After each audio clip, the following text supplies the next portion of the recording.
Swinging a high drive into center field. It's at the wall. It is gone. Casas does it again. It's gone. It's into the bullpen. This game is tied. He swings and rips one to center field. It's high. It's deep. It's back. It's gone. Sale winds. He fires. Swing and a miss. Strike three. It's over. The Red Sox have won the World Championship. Welcome back to Play Tessie. It is episode 237. This is the official Red Sox podcast of WEEI. You can subscribe wherever you get your podcasts. Rate 5 stars. You know the drill. Find us on YouTube on WEI's channel. Subscribe to WEEI there and find the Play Tessie playlist. Hit the thumbs up on all of our videos and find Play Tessie on all of the socials at Play Tessie on Twitter, Instagram, and TikTok. I'm here with Sammy and I'm here with Pat. And man, the Reds, Sammy, on the last show, so we did a show after the first game of the Rays series. And I think the first question on the show was, have you bought into what you're watching yet? And we kind of what does the question mean? Because all of us, I think at the time, and we'll get to Pat, because Pat said something weird before the show, but I didn't let him elaborate on it because I wanted to make sure he said it on the show. But a lot of it was going to be from Sammy. I remember especially he's talk to me after the Rays series, because I don't think I can buy in now. But if I come back after the Rays series and they win that series, who knows? And of course, I said they're gonna sweep that series. And you're gonna have to come on the show and tell me that you've bought in. The Red Sox have won 10 games in a row. Sammy, you're bought in, right? Come on. Nah, this team has no. Of course, I'm bought in, dude. They just won 10 in a row. He's bought in. Woo! He's here For the first time since 2021, I like a Red Sox team, baby! No, how could you not buy in? I mean, at the very least, I think this is a playoff team. This is a team, at this point, I would be disappointed if they didn't make the playoffs. There was a time a few weeks ago where, I was kind of coping, being like, if they finish with a winning record, set themselves up for 2026, it'll be fine. No. We're past that point. You got to make the playoffs now. 10 in a row? 10 in a row! Well, that's it. I got nothing else to say. Are they making the playoffs? I mean, I think so. Because the rotation. Look at the rotation right now. It's unbelievable. Garrett Crochet. I'm sure we'll get to each and every one of them, but Crochet, amazing. Bayo, absolute heater. Giolito's been great his last, 7 starts? Fitz has been good. Bueller's had two serviceable starts back-to-back. Everyone's pitching well right now. So, and then the bullpen. The bullpen was my worst take of the year. I thought this was going to be a complete disaster, this bullpen. I thought Chapman was a okay reliever, but he's old. I thought Slayton wasn't ready for the spotlight. Weissert, whatever, okay. But, everyone's performed. There's, not Sammy much spin for it at all. Everyone's been good. Sammy. Everyone. They've won 10 games in a row, Sammy. They have won. Pat. What? You're bought in. I like what I'm seeing. They're making the playoffs, Pat. I'm not there yet. I'm not.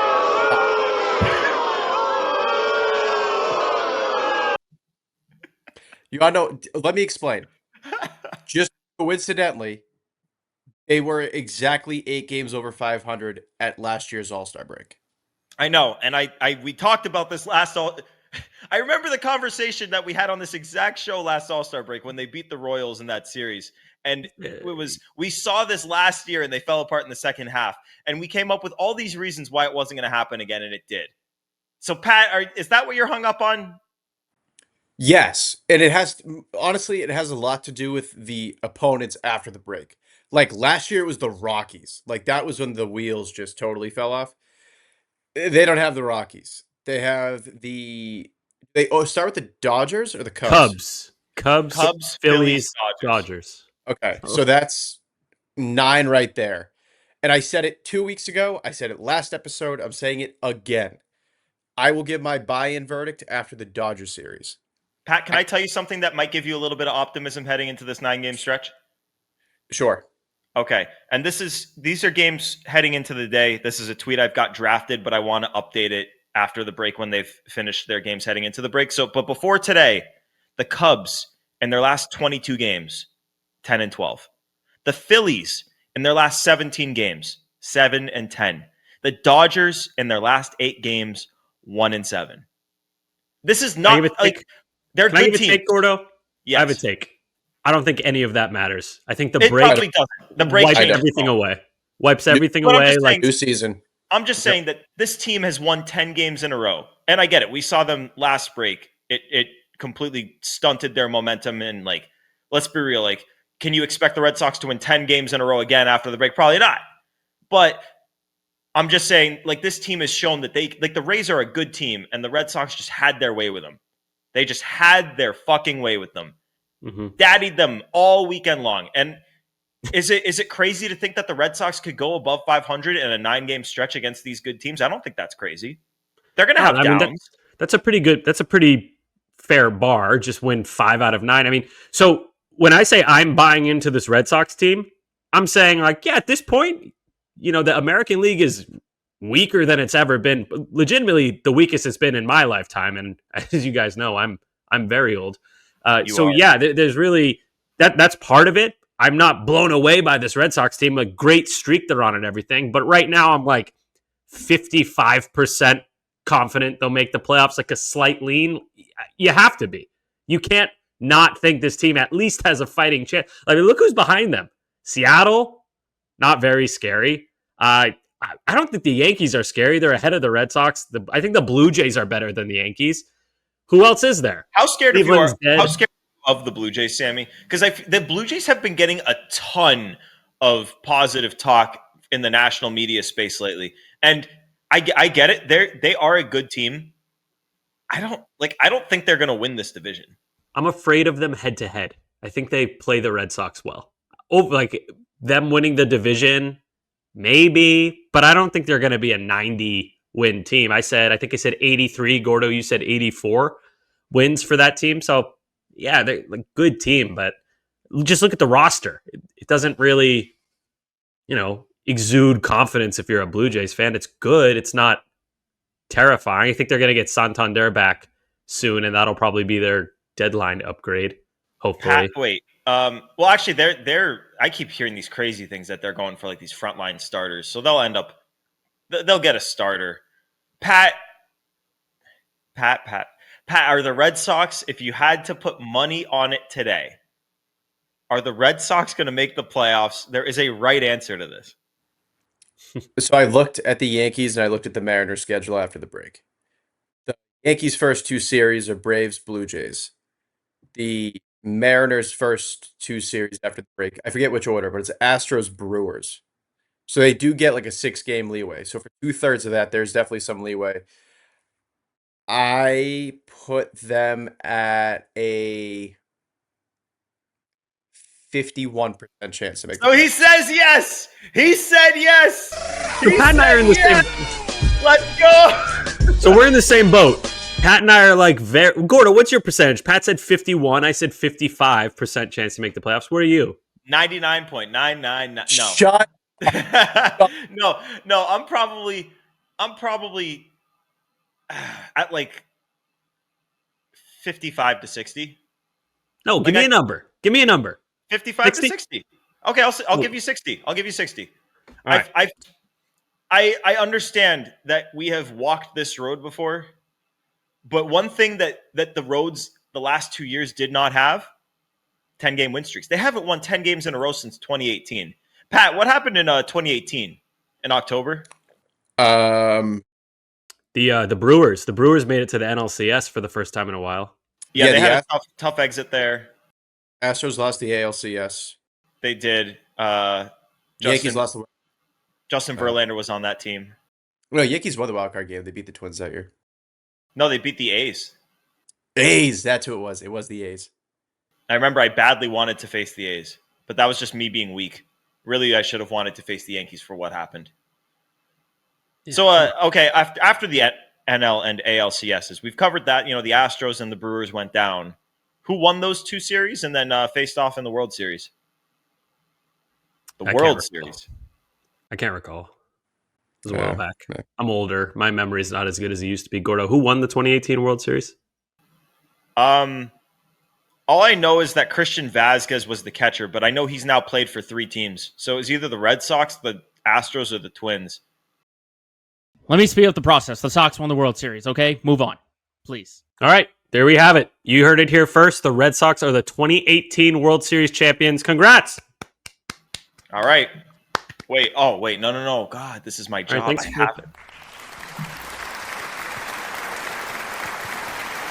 So yeah, okay, 10 Gordo, years- I get 10 years I get they what won you're the World saying. Series last time. I'm just saying that, like, I'm not saying they're going to win the World Series. I'm just saying that the last 2 years they had momentum going into, or I don't know if they had it 2 years ago, but they were in it at this point. And last year they had momentum, but this year's team is doing something that those teams did not. And this team also has something that those last 2 teams did not, which is a front office that truly wants to add and doesn't need to be convinced to add. Like, they would need to be convinced to not add, and I think we're already past that. Like, they're adding. I would caution you against believing that. We have to see it first. We've thought that before. I have to see them do it. Sammy, I don't know they want to add. Come on, can't you see them saying, like, we like this team. We're going to get like some rental and then sell Chapman for a prospect, and in 2026 we're all in. Come on, that wouldn't surprise me. Let's not get ahead of ourselves. If they traded Aroldis Chapman at this point, I would be surprised. If they tried to sell the fan base on returning guys being the deadline ads, I would be surprised. I would not be surprised if they tried to tell us they had enough offensively, but they are going to get a starting pitcher. They're going to try to get something controllable, but they could end up with a rental and say that we just couldn't get the market. But they're going to add a starting pitcher. I'd be surprised if they didn't add a starting pitcher. No, nothing would surprise me. We've been through hell with this front office. Nothing would surprise me. I would be surprised just because of Breslow's conviction in interviews. Normally, it's like we'll wait and see, like assess our needs. Like, he's outwardly said, like, ideally we add an impact starting pitcher, bullpen, so on and so forth. So I would be surprised. I wouldn't say the chance is 0, but I would be surprised if they don't do it. Yeah, I mean that's it right there. It's like what the last couple of years. I get what you're saying, Sammy. Like, don't believe because we haven't seen it the last few years. But the last few years didn't have was a team that invested heavily in the offseason, and both in terms of finances and in terms of prospect capital. Like, they sunk prospects into Crochet. They sunk money into Bregman. Like this is a team that's in a way that they have not been in since 2018-19. But can't you see them? Couldn't you foresee them going, we like our group. We think they're going to go far in 2025, but we can't rob Peter to pay Paul, whatever Heim said. The thing about, like, we like this team, but we can't harm the future to supplement them. Breslow's way of saying that is sacrifice present or future wins for present wins, but he's gone the other way on that this year. He says this year we have to be willing to sacrifice future wins for present wins. I'm just saying nothing would surprise. I think they're going to buy. I'm just saying if they didn't and we're all disappointed, I think it would be dishonest to say, oh, I'm surprised. I would just be disappointed. Little, like, if I had to guess, I think they'd buy. But again, this is like similar to how I feel about the team making the playoffs. Do I think they'll make the playoffs? Yes, slight lean towards yes. Do I think they'll buy at the deadline? Yes, very slight lean towards yes. I wish I could buy in and just think they're going to, supplement this team, because that's what they should do. But it's a surprise when they do the obvious move. When they didn't send down Marcelo Meyer, yeah, exactly. I was surprised. When they extended Garrett Crochet, I was surprised. And maybe that's me being a pessimist, but I'm just on my guard until they give me full reason not to be, and I'm not quite there yet. Well, let me ask you guys this, and we don't have to go like deep into the rabbit hole. Like, it's just, you can just give a straight out answer. What are the odds you think that Jarren Duran gets traded? Not as high as I once thought. Like, couldn't you just see this team being like, things are going good, we don't want to mess with a good thing? Duran trade? They swept the Yankees and traded Rafael Devers. That's the counter argument. Yeah, 40%. 40%. That's what I was going to say. Okay, let's rephrase the question here. Trade any of them, like any of the outfield, the 5-man outfield logjam. Sure. 40. Yeah.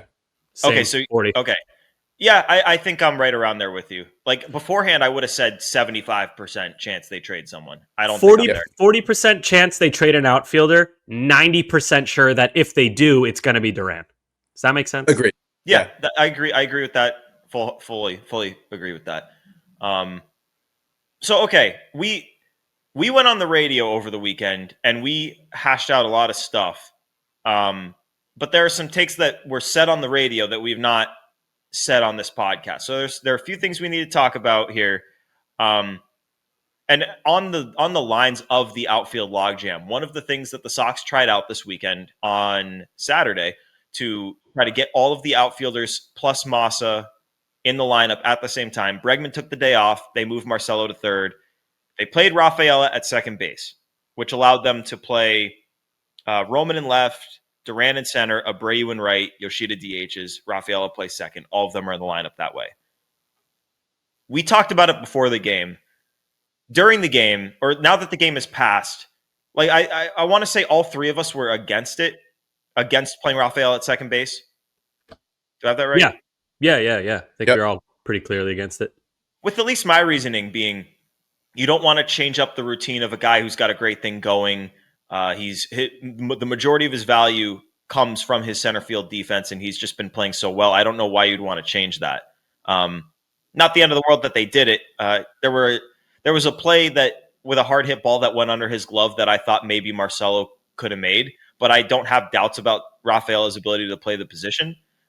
He just started taking ground balls there the day before, so it's not that surprising that a well hit ball that he had to go to his right to make a tough play. He didn't make it.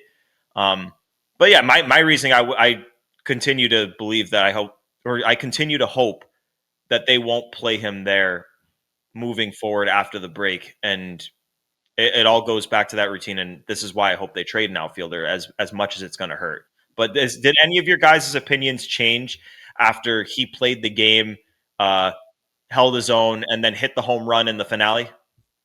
No, because, well, my opinion changed, but not because of that. I listened to the WEI broadcast, Cooper Boardman, Will Middlebrooks, great job. They both said they believe that Romy was a little bit dinged up yesterday, and that's why you didn't see him for a few days, just in small samples. So I guess that makes it a little less damning. I still would have just gone, you could put, actually, no, you kind of pigeonholed into that because Bregman was off that day. Marcelo's playing third. Hamilton's gone.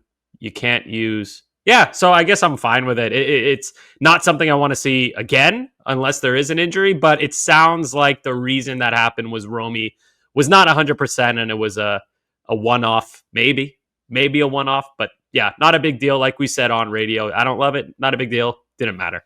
You might see it again with Bregman playing... What's his deal going to be? I think it's the first two series they've committed to him playing only 2 out of 3 games. So they may do that in those. I don't know. But Pat, is your opinion the same as it was before on the radio? Yeah, absolutely. I said it yesterday. There's no reason for him to not be in center field. That's where his value is. I mean, you saw it today. He got to a ball that that nobody has any business getting anywhere close to. Almost made an incredible catch. Didn't make the incredible catch, but had the awareness to pick the ball up, know that the guy was going to be running for third to get the out there. And because Chandler Simpson was sleepwalking on the bases, like he saved a run, and it was a big run at the time. Like I know he obviously he did it. He hits the home run that blows the game open a little bit, but that was a big run at the time that he saved. And it's just, that's what you get from him in center. Like he's that dude out there. Dude, really leave it to Ceddanne to finally not make a diving catch and then somehow make an even better play out of it. He's got to be the Platinum Glove winner. It's got to be him. It's been unbelievable. And the timing of his plays too, like it's just so great to watch. I love this Ceddanne explosion of talent, and it's crazy. People are buying in just the timeliness of his hits, the timeliness of his big plays, everything he does. Yes, bow down. If you're watching on, I not only bow down to Ceddanne, I bow down to Cezanne. Yes, the best brother of all time. Ceddanne Rafaela. I bow down to you, Cezanne. Dude, that's what you want. You want a ride or die person in your life, and Cezanne is ride or die for his little brother. I love that, dude. How could you not love that? You should be at the All-Star game. That there should be hilarious pictures of Ceddanne and Cezanne together at the All-Star game. And I kind of, in a weird way, I kind of like that a few of the Red Sox got snubbed because it's like fuel for the fire. It's like when Jason Tatum got benched on Team USA. I was like, good, get angry, take it out on everyone else after. And Ceddanne's been crushing it since he got snubbed. Joe? Question then for you guys, because I think we all had the same reaction to his walk-off on Friday. Did you like the television call from O'Brien? Did you like Fleming's? Or did you like the Rays when they just went, wow, Red Sox win? That's like a meme. Oh, and then our guy Junior on Spanish radio, Junior Pepen. That's my God, a meme question because all of the calls were so good for that moment. Yeah, like Joe, this is like you asking, like, do you want a dry aged tomahawk steak? Do you want Gordon Ramsay to cook? Or or a Gordo shrimp pizza, or do you want Gordon Ramsay to cook you a dinner, or do you want a drink from the most famous bartender of all time? They're all great. I'll take all of them. They're all fantastic. And as for the Rays call, weenie, bathwater, soap. Add that to the list. They're all great. The fucking bathwater, Jesus Christ! I think I would lean slightly, very slightly, to Dave O'Brien, and that's not a knock on Will because Will is always great. Dave O'Brien largely stinks, and that was a great. So, yeah, that's a good point. Like if you that was a phenomenal call. If you hold you know on, what it is? Oh, he killed it, and it's out of here. It's gone. Pat, it's like if you get a huge moment from Shohei Ohtani, like obviously you love it. But if like Nate Eaton came up and hit a walk-off grand slam, Pablo Reyes. Shock factor. Great point, Sammy. The Pablo Reyes walk-off grand slam, the shock factor in there, like it's unmatched. Like you expect like Vlad Guerrero Jr. to come through in all these crazy moments. You expect Alex Bregman to hit that walk-off home run. But like when Pablo Reyes comes up and does it, the shock factor is something you can't experience when the star player does it. Is Dave O'Brien your Pablo Reyes of broadcasters? Let's hear Fleming's. One on and driven, high and deep and gone. Let's go. Walk off homer. Say done. Say good night. Ooh, I like the rhyme. Say dawn, say good night. Ooh. That's not a rhyme. That's alliteration, idiot. Alliteration, excuse me. He could have rhymed it. He could have said say dawn, say gone, but I think good night works better. I think you say gone for a big homer that doesn't walk it off. It's good wordplay either way. Yeah, but also Hogdale. Great call by Hogdale, friend of the program. Joe, can you find Hogdale's call? Because that one was God. That might have been the craziest I've seen Hogdale go for a call yet. Can, while he finds that, Pat, you go ahead. Wait. Yeah, really quick. Joe, please give us a heads up ahead of time so we can tell the people in the car to turn down the volume. I can take headphones off. Give us a heads up. Just don't surprise us. Because that happened on radio yesterday. Oh my God. It was loud. That was like they played it on the radio and it just okay. Yeah, warning it. We're playing it now. All right, here you go. Buckle up. One on. Launches in. Left field. Get out. Ceddanne Rafaela. He sets one out of Fenway. This is your moment. This is your breakout. Ceddanne. The Sox walk it off. 5-4. Let's go, boys. Dude, you could see his whole body shaking when he's doing that. Ceddanne! Oh my God. Isn't it great when everyone's in a good mood and the team is winning? Like everything is just so much better. Like, isn't life just so much better right now?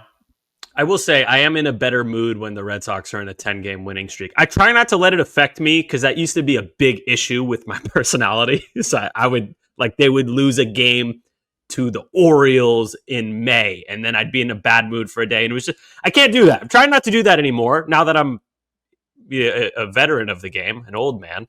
So yeah, Been a veteran. Try not of the game, to Sammy. get too high, too low. You've been a vet. Question: that Rafaela walk-off home run, was that because like I think at the midway point of last year, I think we had the moment of the year as Masa Yoshida's game-tying home run against the Yankees For with sure. 2 outs in the ninth, about to lose, and he hits the home run off Clay Holmes.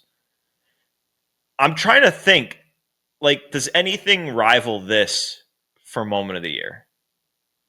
Um, The Narvaez walk-off against the Yankees was pretty great, but that was in a tie game.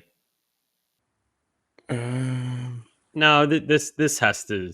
Devers' has to walk-off be was it. pretty cool. Also, like City Connect at home in the middle of the win streak at Friday night too. night. Like yeah, in a Friday win night. streak and Yeah. against the team that you're fighting for a wild card spot with. Like, I get it's not the Yankees, but like the Rays are a team that you need to beat if you want to win a wild card.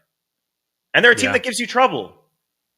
Nobody likes playing the Rays. The Rays No. are always difficult. Even if at their worst, they're still a nightmare. Even when the Red Sox just swept them every game, I was like, God, I hate playing the Rays. The Rays are always difficult because you never know when some NPC is going to come out of the bullpen throwing 103 miles an hour, strikes out 6 batters and 6 plate appearances. You're like, who is this guy? And they're like, oh, he was pitching in Uzbekistan last year, and they found him on the street, and now he's amazing. That's what's scary about the Rays, though, is like they're I mean, they're not in a wild card right now, but they're a wild card contender, and they haven't found their version of that guy this year. Like the guy that they had last year that they found stinks now. Oh, Uceta. I thought it was going to be Montgomery, Mason Montgomery, I didn't see him at all in this series. Is he hurt or something? He might be hurt. By the way, how many times have I referenced Uzbekistan on this podcast? It's got to be like 3 or 4 times. Big Yeah, Uzbek you guy. said Uzbekistan a few times on this show. Yeah, if you're from Uzbekistan listening, I'm sorry. I don't mean to insult you. I like Our viewership in Uzbekistan is very, very strong. Shout out to Tashkent, Uzbekistan. It's the capital city, I think. Tashkent. Mason Montgomery has pitched in 40 games this year, but he's got a 5.74 ERA. But he throws gas, doesn't he?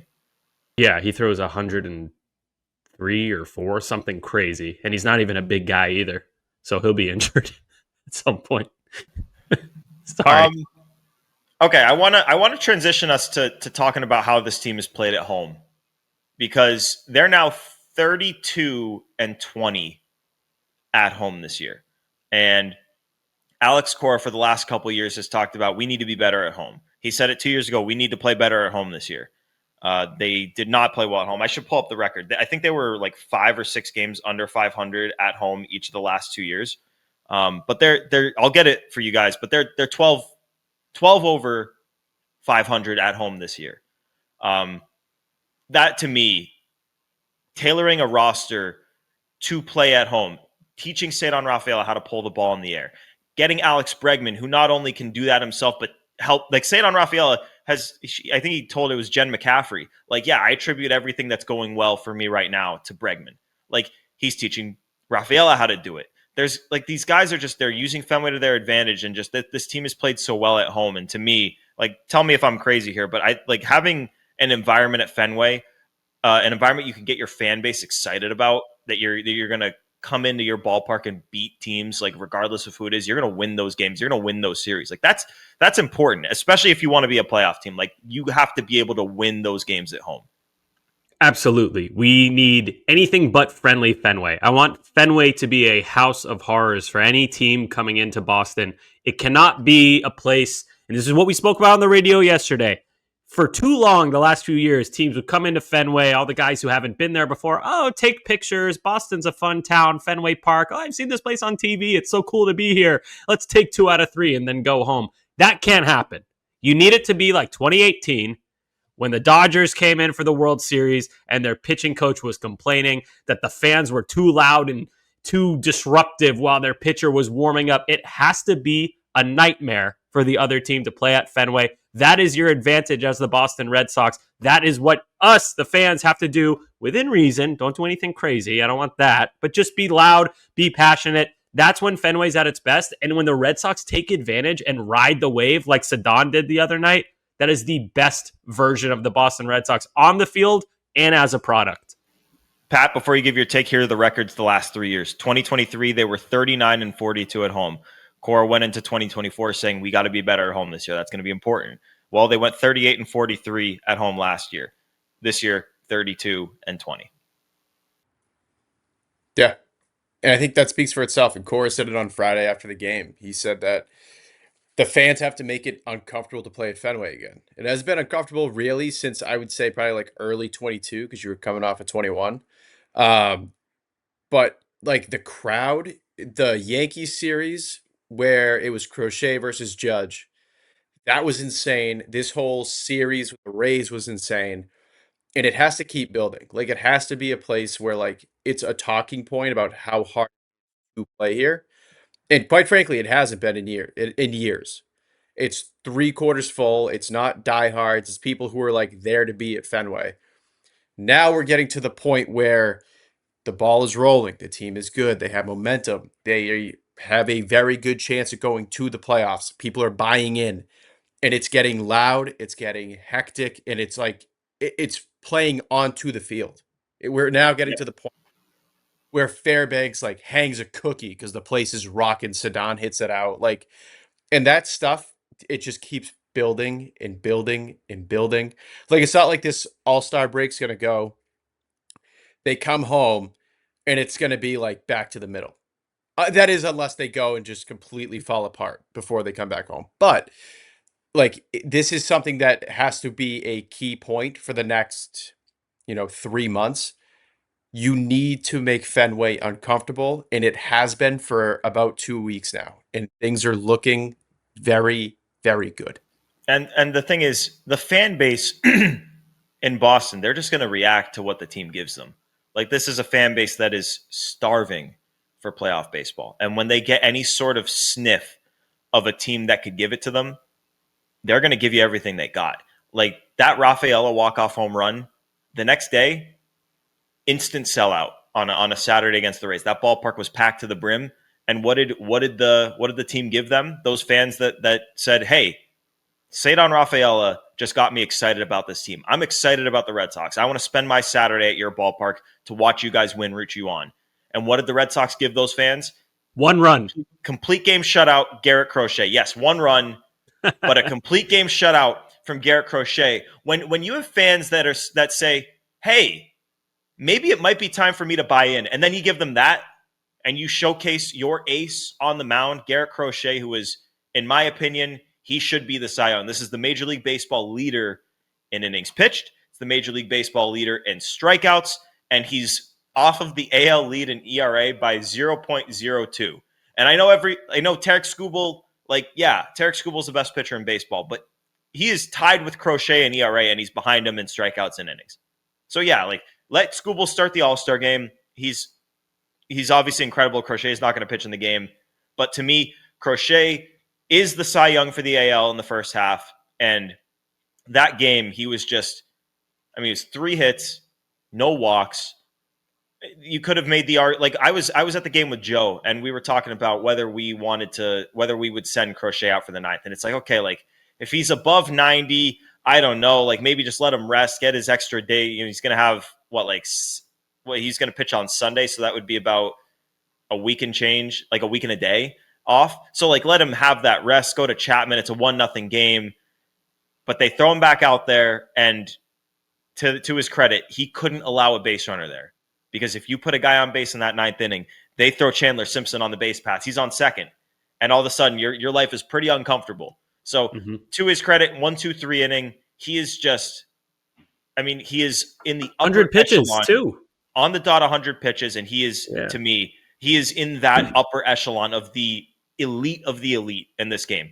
We didn't know that he was going to be that going into this year. We thought he was going to be an ace. He's more than an ace. Yeah, agreed. He's everything we wanted and more. He's a strikeout pitcher that's not afraid to pitch to contact, which I think is the most perfect recipe for success that you can get. And about that game yesterday, I joke, they gave you 1 run, but I like that. I like that the Red Sox can whoop the Rockies 10-3 or whatever, and then come back, hey, our offense just isn't clicking today. The Rays pitching is good. We only got 1 run. Garrett Crochet goes, 1 run? More than enough. I got you. Here's 9 innings of nothing for the Rays. It's great. They didn't just win 10 games in a row. They won 10 games in a row in a variety of different ways, and I think that is something that you can point to give you hope for this gauntlet they have coming up. So, it feels good to be positive about no buts today, by the way. We talked about Red Sox are good. Like, they just swept the Rockies. But after this Rays sweep, no buts. We ain't got no butt. Pat, I have a question for you. Do you think there's anything to, because like Crochet, I mean, they won both games when Crochet faced the Nationals and the Reds. The Reds. Yeah, and they went out in front huge. And Crochet, like, statistically had 2 of his worst starts of the year, obviously won the games. And then, so going into this start, it's like, okay, he's come off 2 kind of ones in a row. Like, let's see what he can do. And obviously puts out his best performance of the year. Do you think there's something to that with him? Like, if you need it to hold this team to 0 because you can only score 1 run, I'm going to go out there and do that for you. I don't know. I think it's more the extra day of rest, to be honest with you. I think the extra day of rest goes a long way. But I'm sure, like, he's a ultra competitive guy. Like, I'm sure if there's like added stakes to the game, yeah, it probably, like any other stud, any other superstar, it brings out that little bit better of you. But like, I think the Reds and the Nationals, he had been pitching a lot. He's pitch wise, inning wise, like whatever. And then they just scoring runs. It's weird downtime, like whatever. But no, I think it's more the extra day of rest. But I'm sure, he knows what's at stake with that streak. He knows what's at stake with the wild card hunt, the chase, and all that. Yeah, I think it did bring a little bit more out of him. All right, I want to ask you guys a question because I want to figure out where we think Garrett Crochet is in the echelon of starting pitchers in this game. Garrett Crochet or Max Fried? Dude, Crochet. I'm not even going to answer that. Okay, listen, I'm starting off in a spot. You know what? It's very symbolic. While Garrett Crochet was throwing his complete game shutout, Max Fried left in like the 4th inning with blisters on his hand. So Crochet. Okay, Crochet or Jacob deGrom? Crochet. I agree. Huge margin. Crochet or Hunter Brown? Crochet. But Brown is nasty. Brown is nasty. I agree. But yeah, he's great. I mean, these are the best pitchers in the sport. Crochet or Logan Webb? Crochet. I agree. Let's see. Crochet or... All right, we're going to get tougher now. Crochet or Zach Wheeler? For what? For a single game or for a full season? For a full season. Wheeler. I got to go Wheeler. I think that's fair. That's fine. Crochet or Paul Skeens? Skeens. I think I'm with you on Skeens. Oh, dude, Skeens is better than Wheeler. It's fine. It's okay. Yeah. Okay, and then Crochet or Tarek Skubal? Skubal. Skubal. The best pitcher in the world, in my opinion. He's I still agree. the best. I mean, here. For the rest of these, I'm going to read off some names and just stop me if any of these guys you want to put over Garrett Crochet, okay? Robbie Ray, Framber Valdez, Matthew Boyd, Christopher Sanchez, Freddie Peralta, Carlos Rodon, Joe Ryan, Nathan Eovaldi, Brian Wu, Nick Pivetta, Chris Bubich, Yoshinobu Yamamoto, Andrew Abbott, Mackenzie Gore, Spencer Schwellenbach, Sonny Gray, Chris Sale, Seth Lugo, Luis Castillo. I'm trying to... That's it. The only guy, if he were 100% and like not coming off an injury that I would put in that class is Spencer Strider, but he's still getting back to 100%. So not yet. Yeah, he hasn't been that himself. This year. It went before the surgery. I agree. Like that was. He'll be fine. Yeah, just next year. Him and Sandy, like give him a year and they'll be all right, but not now. Let me see if there's anyone who put up some crazy numbers last year that I want to. Well, what about how about Garrett Logan Cole? Gilbert? Yeah, Garrett Cole. Logan Gilbert, either of those guys? No. I agree. Cole, dude, I don't want to stand up for Garrett Cole here. I know he's hurt. When he's at his best, I think in the past, I don't think moving forward he's going to be as good as. But he was Crochet. Agreed. He was unreal last year. He had he was good. But he was pitching with like an elbow dangling by a thread. All right, I'm Yeah. going to read you guys a couple of more here. Dylan Cease, Corbin Burns, Cole Reagans. Any? No. Aaron Nola, no. So yeah, I mean, right there. Okay, let's George Kirby. No. No. Hunter Green. He's had a No. really good year. Like, okay, so there are 3 pitchers who and we were all on board, right? We basically put Crochet on the Mount Rushmore of starting pitchers right there with Tarek Skubal, Paul Skeens, and who am I forgetting? Zach Wheeler.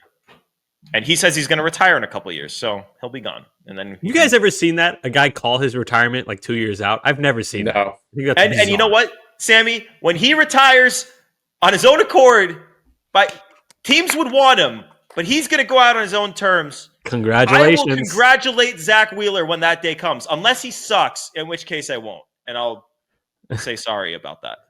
Condolences to Zach. That's not going to happen, though. I'm going to congratulate him. I congratulated David Ortiz, and I also got on my hands and knees and begged him to come back, and he did not. He could barely walk. He was 40 years old. He could barely walk. You wanted him to keep playing? It's mean. Did you see that Savant page? I don't care if he can walk. That thing was red as shit. He emptied the tank. That was it.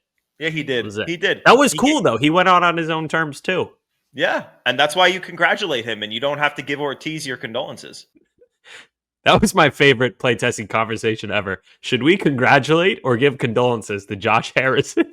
My favorite thing, Sammy, is when like MLB Trade Rumors posts like this guy is retiring and he hasn't seen the field in years. Yeah, and you tag me and say condolences. That makes me so happy every time. Please keep doing. I'll keep doing it. Please keep doing that. Before we get to enough said, any thoughts on the report of who gave the report of the Padres being relentless on Duran? That was Sean McAdam, right? Yes. Yeah. Do we have? I mean, I don't think it changes a lot from when we last recorded because, like, indications were they were the most aggressive team, and like the only reason that people have doubts that if the Red Sox move him that he would go anywhere else is just because I don't know if the Padres necessarily line up for a deal here. It could be like a 3-team, but I just don't know if they have what the Red Sox are going to want. Like they don't have it. Like everyone who says, "Oh, they should go get Michael King or Dylan Cease for Jarren Duran," you're not getting a rental pitcher for Jarren Duran. So we can put that to bed. They don't have that stud controllable starting pitcher that you want to build a deal around with Duran. That's why I loop them in as the 3rd team. But does that report change any of your guys' thoughts? A little bit, just because it's AJ Preller, and he's crazy. He's crazy, and he might be concerned about his job. I don't know the situation over there too well, to be totally honest, but he might be worried about his job and do kind of like all right, we'll overpay, give you Leo DeVries, who, if you're not familiar with him, he's a top 3 prospect in the entire world. So if the Red Sox got him, he'd probably be quickly rerouted for a ace pitcher or something like that. That would be huge for the Red Sox. I don't think that will happen, but that's like another thing where if it did, it wouldn't be like the biggest surprise in the world. AJ Preller is like, he's crazy. Pat, has it changed anything for you? No, because I think it's been the same 2 teams for about, a month now. It's been the Phillies and the Padres are the 2 that pretty much every outlet is reporting that they're pretty strong in terms of interest. The break point were thrown out. There was someone else, I forget who. But no, I mean, it's like Sammy said, it's Preller. So he's always up to something. He's always, I don't want to say stupid move, but he's always willing to make like the bold move and kind of pay whatever the price is for someone that he truly. I mean, he gave Xander Bogaerts over $200 million. He goes to an extra level. He's like Dombrowski Jr. He's like little Dombrowski. Well, that's why the Red Sox are so lucky that 2 of the teams that are going to be in on a guy like Duran are the Padres and the Phillies. Preller and Dombrowski. Like this is one of the premier reasons why I don't think the Red Sox are going to get bad value if they trade one of their outfielders is because those 2 dudes are in on them. But yeah. Let's fit in some enough said before we get out of here. I'll go first because mine is just like sending out my best wishes to Hunter Dobbins, who tore his ACL on the base on Friday night's game. That base has taken too many souls on our beloved Red Sox team, and this one sucks. And he's had such a good start to his rookie season, and he's throwing the ball so well, and the Red Sox basically committed to him as a guy in their starting rotation. And to see his season end just like that sucks. And I know he's going to come back, and he'll be good, and he'll be good for this team, and he's going to have a good career. So, hopefully this will just be a blip on the radar in the grander scheme of his career. But I know it's got to kill him to not be able to pitch on this team while they make this run. But yeah, I mean, he's been good to us, came on the show, and yeah, we just wishing the best for him moving forward. Hope the recovery goes well, and he's back early on in the season next year. Yeah, well said. Get rid of that first base bag, Red Sox. That's two people it's taken from us. Sell it in the team store. Right, the worst. Sell it in like the Yankees team store or something. I don't think any Red Sox fan wants that first base bag. It's true. It's negative. It's not good. When Pat put this in our Play Tessie group chat yesterday or Saturday, if you're listening on Monday, when Crochet went to go cover the bag on that play that ended up being a play at the plate instead, both of us were like, no, don't touch first base. Good job, Abe Toro. Don't throw it to first. Throw home. Yeah. What a play, by the way. Great play by Toro. We didn't talk about that play on the squad. Great play. No, Toro been a little bit slumping with the bat. He goes, hey, don't worry. I'll contribute. Here's a great play. Save a run. Game-saving play. Yeah. All right, my turn? Yeah, let's hear it. All right, Aroldis Chapman. Is he going to be in the Hall of Fame when it's all said and done? Because I was just thinking about this today. Closer-wise, here it's tough. Here are the closers that are in the Hall of Fame, the relief pitchers.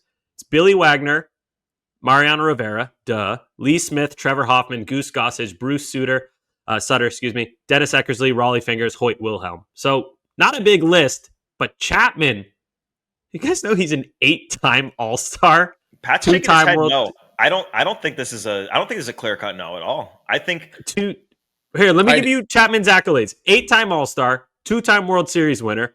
He's won the Reliever of the Year award once, the Mariano Reliever of the Year. Career ERA of 2.56, and he has how many saves? 351 and counting. I mean, if he gets, I think Kenley Jansen locked up his Hall of Fame candidacy when he got to 400 or 500, whatever. If Chapman gets to 400, I think he might. I think not to like dig up old whatever. Like I feel like the thing that would keep him out is what happened before he got to the Yankees. Like character clause. Take the character clause. Yeah, if he gets kept out because of the character clause, fine. I think that's totally fair. But let's say put that aside for a second. Just he's going to get in.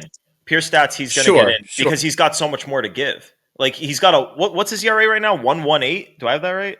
No, dude, it's way higher than that. It's 1.22, dude. He stinks. Are you sure, Sammy? No, there's no way it's that high. Unless it didn't update. I'm on reference. 1. Maybe it is 1.18. Ah, 1.22. It went down. Do you think this guy sucks or something? Like, no, sorry, so sorry. Yeah, like Sammy's like this guy's ass. Never mind that one hitting. With Chapman, when it's all said and done, like blind resume, yeah, he's a guy who probably gets. Do not forget that Andrew Jones is not in the Hall of Fame. That's crazy, though. Andrew is not, but it's because of the character clause.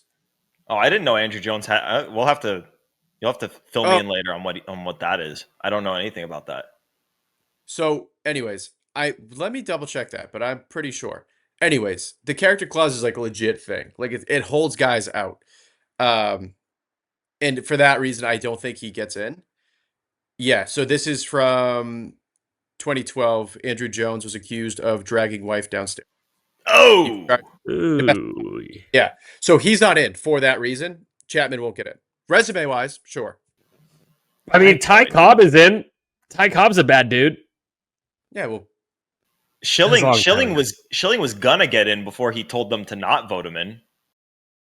Oh, what a hardo! That was so dumb. Dude just cost himself a Hall of Fame career by just telling the voters to not vote for him. When he said that, I wanted to go, shut up, dude! Shut up! But you didn't say that? You didn't do it? No, I was alone. There was nobody to say it to. You could have just said it into the void. Probably did. Pat, you have enough said before we get out of here? Yes. So we are now recording it. It is 6:09 on Sunday night. I am locking in my Red Sox first round pick prediction. I believe it is Gavin Feen, middle infielder, high school. Fine. That was is fine. the one Fine. that I keep seeing as the most connected to the Sox. So we'll see what happens. By the time this thing drops, we will know if Pat Brown was right. And I'm watching right now. So when the pick is in, I will tell you. Did the draft start? No. Yep. Well, they haven't picked. They haven't picked. Like the But they, broadcast has opened up. started, but nobody's picked. Yeah. Yeah. Nice. Joe says he has a quick enough set. Joe, what do you got for us? I do. I need Pat and Sammy to help me out and scold Gordo on yet another senseless pop culture illiterate Gordo here. Oh, So, yes, this if is you bad. don't know the backstory, Masataka Yoshida's walk-up song is "You're Welcome," which was sung by The Rock in the Moana Disney animated movie. I'm sitting with Gordo, and I'm like, "Oh, that's cool. You're welcome," is his walk-up song. And Gordo literally looks at me with a blank stare and is like, "What is that?" And I said, "From the Moana movie." And he's like, "Oh, Moana?" Mona, of course, yeah. It's Mona. So I don't know. I haven't known Gordo as long as you two have, but I feel like Moana was so popular when it came out in Mona. 2016 that him not Mona. knowing is really, really bad. So I Pat, asked Sammy, help me everyone out. I Help. could find. Like I asked everyone. Every single person I asked knew what it was. Well, so I don't know if I would know it if not for living near my little cousins who are like between 4 and 6 years old, and they love like Moana and Bluey and Paw I know Patrol and Bluey. all that stuff. I know So Bluey. like I'm aware of it because of them. But if I didn't have those little cousins, I don't know if I would ever cross paths with Mona. With Mona. Yeah, I'm not saying like, do you know the plot synopsis? I'm just saying like, have You you, know what heard it is. of that song and you know what it is? And No, Gordo, I don't know the you song. not knowing that is bad. No, I've never heard the song and I've never heard the name of the song, Joe. Really? Maybe if I have, it's gone in one ear and out the other. So I don't know, but I have Oh my heard of God. Moana. The for Nationals did not take Ethan Holiday. the Nationals just butchered the first overall pick.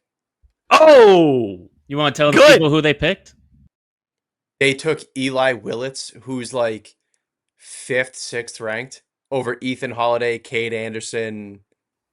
Oh man, no, that's good. dude. That's good. You'll see why. That's good. The Hey, executive that's- burner. The executive burner said that the Nats. He said per sources, Nats are taking Ethan Holiday. We need to hit that guy up. The good thing is it's not like they fired their GM a week before the draft or anything. Oh my God. It's not an excuse, dude. Read the draft list. Number 1 guy, Ethan Holiday. Pick him. Done. No, they're going under slot. Like they're cheaping out. Yeah, Yeah, the Sox have that is pretty much 2 firsts today. Yeah. Yeah. So- Pat, how bad is Gordo not knowing Moana? Oh, Mona. dude, ridiculous! Because it's one thing to like not know movies. That was recent enough where it was like a pop culture, like it was in the news, it was on social media. Like that was like something that like gained steam pretty much everywhere you could have consumed it. And to not even be remotely aware of it is nuts. You're damn right. Yeah. All right. Gordo, we gotta wrap I'm this gonna thing up. send you that song once we're out of here. I'm gonna Yeah, it's send true. you it so I you need to can listen listen. on repeat. I need to listen to it for the first time. And by the way, I think it's adorable that Yoshida has a children's movie song as his walk-up song, and it's very fitting. And I'm glad he did that. I'm getting sick of the Yoshida like tied his shoe. He's so great. Like I like Yoshida, but the way people treat him it's weird. It Come weirds me on, out. just enjoy him, Sammy. He probably thinks it's weird. of all time. He's not adorable. He's 32 years old. He's a grown man. No, he's not adorable. He's adorable. He is No, adorable. I'm sure he's he thinks it's very weird though what people say, but his I'm sure he adorableness has certainly bought him time to like not be that good with the fan base. But hopefully he's had good stretches. Maybe he'll put something together. It probably helps to be on a good team. That's 110 in a row. Thank you guys for tuning in to episode 237 of Play Tessie. Remember to hit that subscribe button wherever you get your podcast. Rate 5 stars. Find us on WEI's YouTube channel on the Play Tessie podcast playlist. find all of our videos, hit the thumbs up there, and subscribe to WEI on YouTube. Find us on the socials at PlayTessie on Twitter, Instagram, and TikTok. For Sammy, for Pat, for Joe producing, it is Gordo here, resident Mona lover Gordo. Thanks for tuning into this one. Peace.